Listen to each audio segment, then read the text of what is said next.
Ada pertanyaan, bagaimana cara membuang ego diri sendiri? Bagaimana cara mengenal kehendak Allah dalam kehidupan kita? Apakah setan selalu mengganggu perjalanan hidup manusia? Subhanallah, hai para sobat santri online Pondok Kolbu Al-Kausar. Banyak yang bertanya, bukti bahwa kita sudah berjalan lurus? Salah satunya tahu detail suatu pemahaman kegaiban. Ayo kita kupas pemahaman dengan tadabbur Quran dari para sufi besar, terutama para guru-guru silsilah. Ingat, tadabbur Quran itu bukan 100% kebenaran.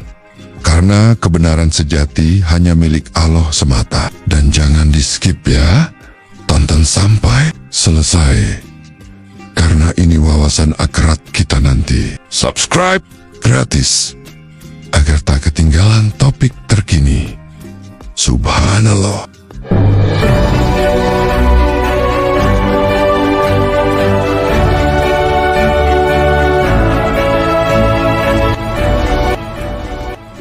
Assalamualaikum warahmatullahi wabarakatuh.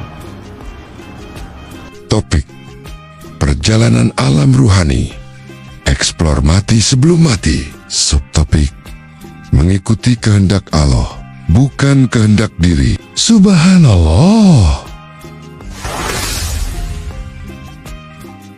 Saudaraku seperjalanan, semoga mendapatkan barokah, berkah barokah, berlimpah ruah, dan bermanfaat bagi sesama. Pembahasan tadabbur kita kali ini adalah bab belajar mengabaikan kehendak diri sendiri dan mulai mengenali kehendak Allah Ta'ala. Tadabbur Quran adalah pandangan penafsiran agar bisa semakin bersinar cahaya pemahaman kita dan lebih mendalam lagi.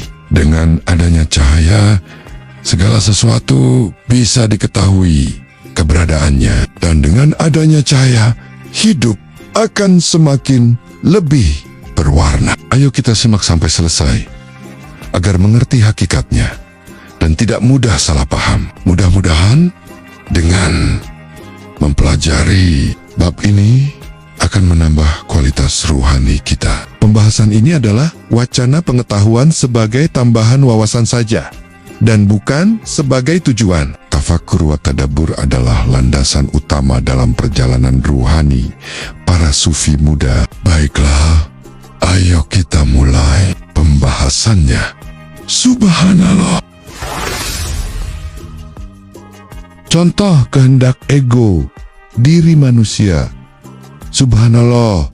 Maksudnya, kehendak diri itu adalah apapun kehendak panjenengan yang walaupun terlihat baik di mata manusia, tapi belum tentu menurut Allah itu baik untuk panjenengan. Yang pasti, kehendak Allah itu adalah yang terbaik buat kita. Sesuai Quran Surah Al-Baqarah ayat 216 yang berbani, wa asa anta krohu sayo, wa huwa khairul lakum, wa asa antu ibu sayo, wa huwa sarul lakum, wallahu ya'lamu, wa antum la ta'lamu. Yang artinya, dan boleh jadi bahwa kamu membenci sesuatu, padahal itu baik bagi kalian. Dan boleh jadi bahwa kamu menyukai sesuatu, padahal itu buruk bagi kalian. Dan Allah dia mengetahui, sedangkan kalian tidak mengetahui. Allah ya. Saya dulu juga begitu. Ketika usaha bisnis sudah besar, Allah berkehendak lain, yakni tahun 2010. Malah diberi kebangkrutan total usaha saya. Padahal maunya kehendak ego saya, ya ingin terus jaya raya bahagia. Tapi ternyata berbeda. Dengan kehendak Allah, saya harus melewati sebuah kebangkrutan sebesar 1,5 miliar. Lalu, perihal ini saya telusuri sebabnya. Setelah menjadi murid beliau, saya diberi pemahaman dari tim pendamping bahwa sebesar itulah kekuatan cengkraman duniawi saya waktu itu. untuk melakukan pembelokan arah perjalanan hidup saya. Dulu itu masih saya tangisi 1-2 tahun, karena saat itu masih belum paham bab ini. Saya masih terbelenggu urusan duniawi. Ketika diberi bangkrut, kehilangan harta benda sebesar itu, juga 2 ruko dan 3 mobil, itu sangat berat sekali rasanya. Tapi saat ini, momen-momen itu saya syukuri, karena di titik itulah awal perubahan perjalanan hidup saya 180 derajat. Jadi, sesaat setelah kejadian itu, ada yang membisiki saya agar berdoa meminta kepada Allah untuk ditemukan orang-orang di jalur sambungan ajaran Syekh Abdul Qadir Al-Jailani. Setiap hari saya tawasul, kirim Fatihah ke ruh beliau, karena saat itu saya tahunya hanya beliau saja.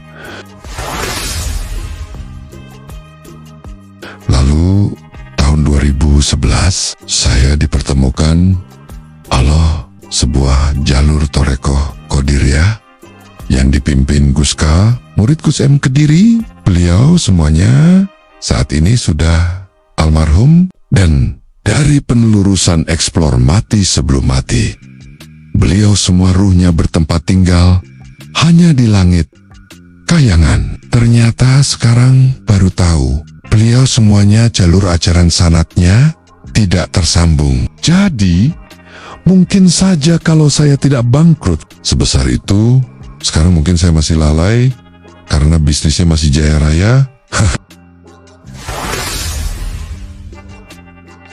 Lalu perjalanan hidup 10 tahun berikutnya sambil terus bertorekoh. Bisnis saya yang baru dimulai itu semakin lancar jaya. Tahun 2015, guru saya meninggal dunia. Lalu saya bersama teman santri berupaya membuat majelis tasawuf sendiri, melanjutkan dakwah almarhum, berkeliling rutin ke daerah-daerah, mengadakan pengajian tarekat, sampai molor amaliyah Qadiriyahnya. Walaupun disuruh lelaku ngedan tahun 2014, tapi saya baru bisa melakukannya tahun 2017. Amaliyah ngedan di Terminal GMP Surabaya Utara.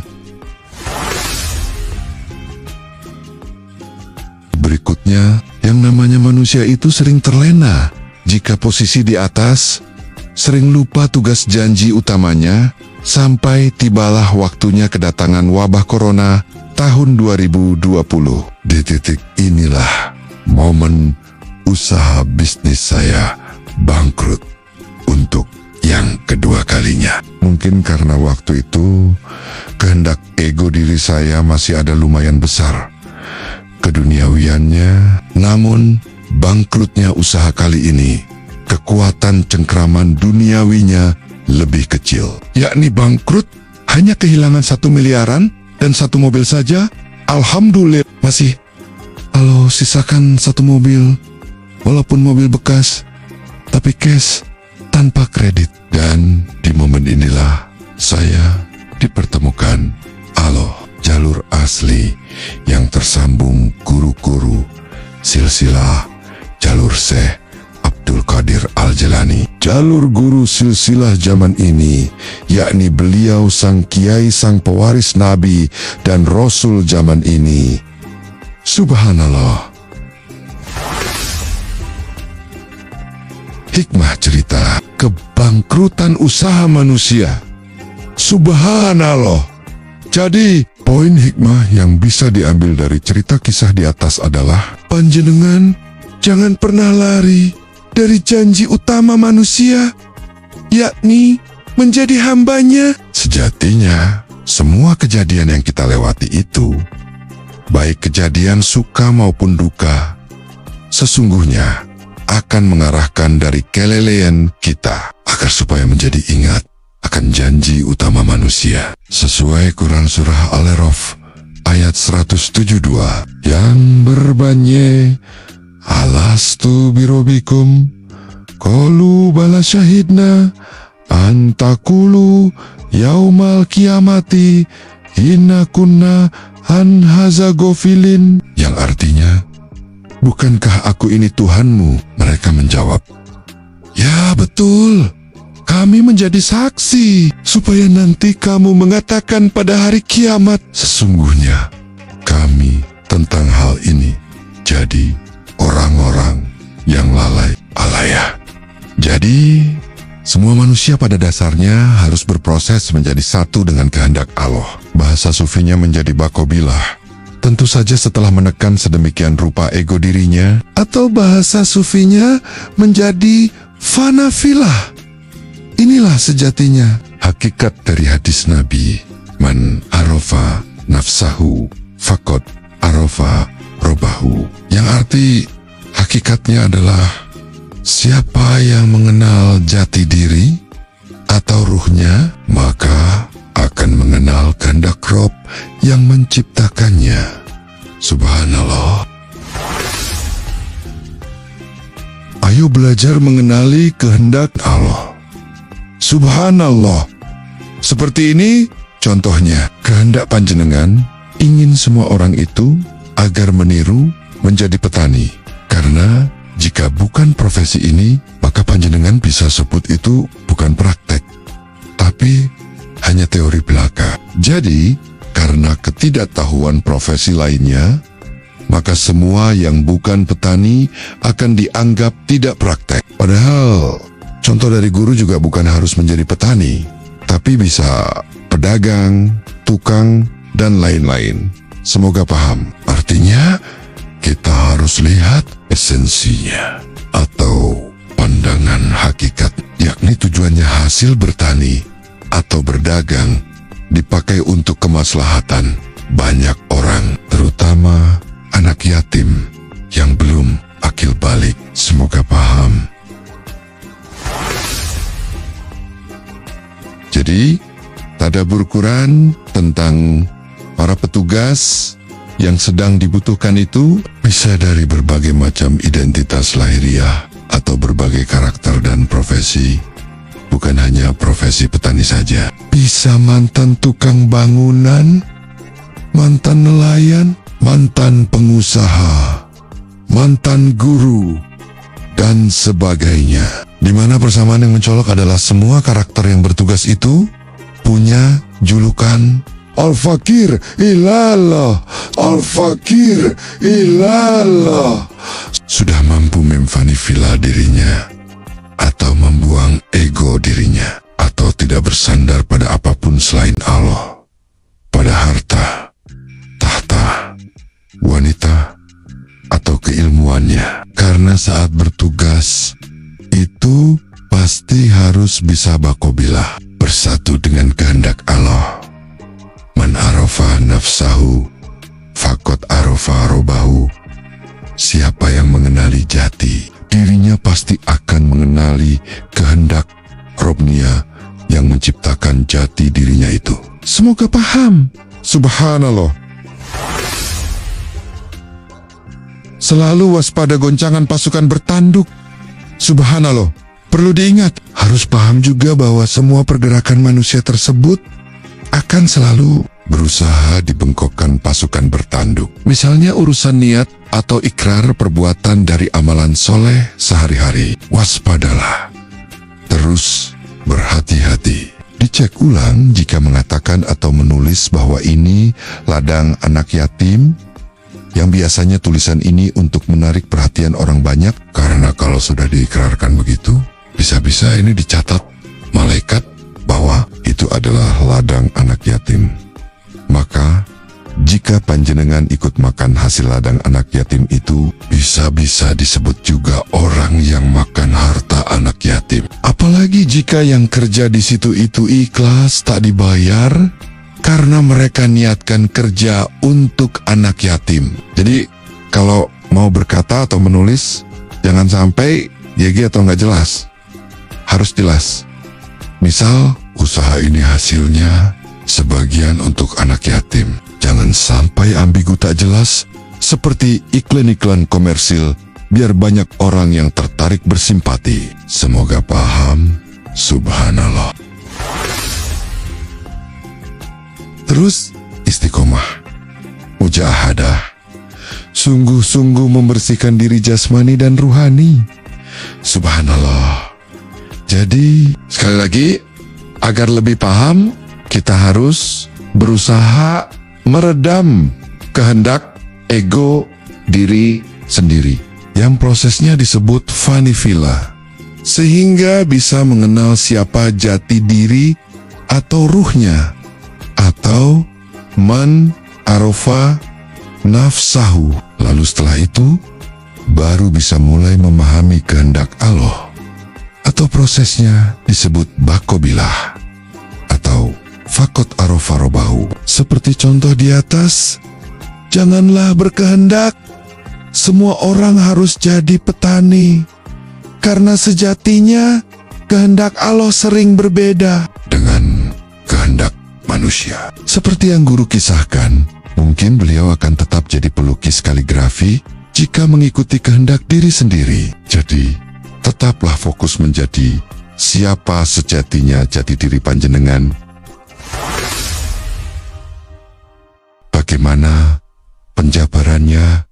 Kita sudah mengikuti kehendak Allah. Jawaban level yang paling dasar adalah menjalankan kalam Allah, yakni isi Al-Quran. Orang yang bertakwa adalah orang yang menjalankan ayat-ayat Quran yang penuh kegaiban. Dengan bimbingan guru silsilah zaman ini, inilah orang-orang yang terbimbing. Sesuai Quran Surah Al-Isra ayat 84 yang berbani, Kul-kului yakmal ala sakilati farobukum aklamu biman huwa ahda sabila, yang artinya, katakanlah, setiap orang bekerja menurut atau atas keadaannya, maka Tuhanmu lebih mengetahui kepada siapa dia memberi petunjuk yang lebih benar jalannya. Allah ya. Subhanallah. Kesimpulan bahasan. Subhanallah. Ayo para pejalan ruhani, sambunglah ajaran dan pelajaran panjenengan ke guru silsilah zaman ini. Karena tanpa sambungan, perjalanan ruhani itu akan banyak tipuan para pasukan bertanduk, banyak jebakan Batman, kriminal, sambungan asli, walaupun merangkak di atas es. Karena akan sulit mencarinya, seperti mencari jarum di dalam tumpukan jerami. Karena pasti akan dihalangi para pasukan bertanduk. Semoga paham. Paham itu action mencari bagi yang belum tersambung. Kalau tidak action, itu hanya merasa paham saja. Bagi yang sudah tersambung guru silsilah, ayo kerjakan isi dawuh yai. Bukan hanya di-share saja. Itu tidak tawaduk. Karena dilarang. Beliau kita ridho-birido ya. Kalau ada hilaf saat tablik menyampaikan, terus belajar. Afala taqilun. Subhanallah. Ditulis dengan cinta dan dikunci dengan ilahi anta, maksudi waridoka, matlub. Subhanallah. Demikian, semoga semuanya paham. Wassalamualaikum warahmatullahi wabarakatuh.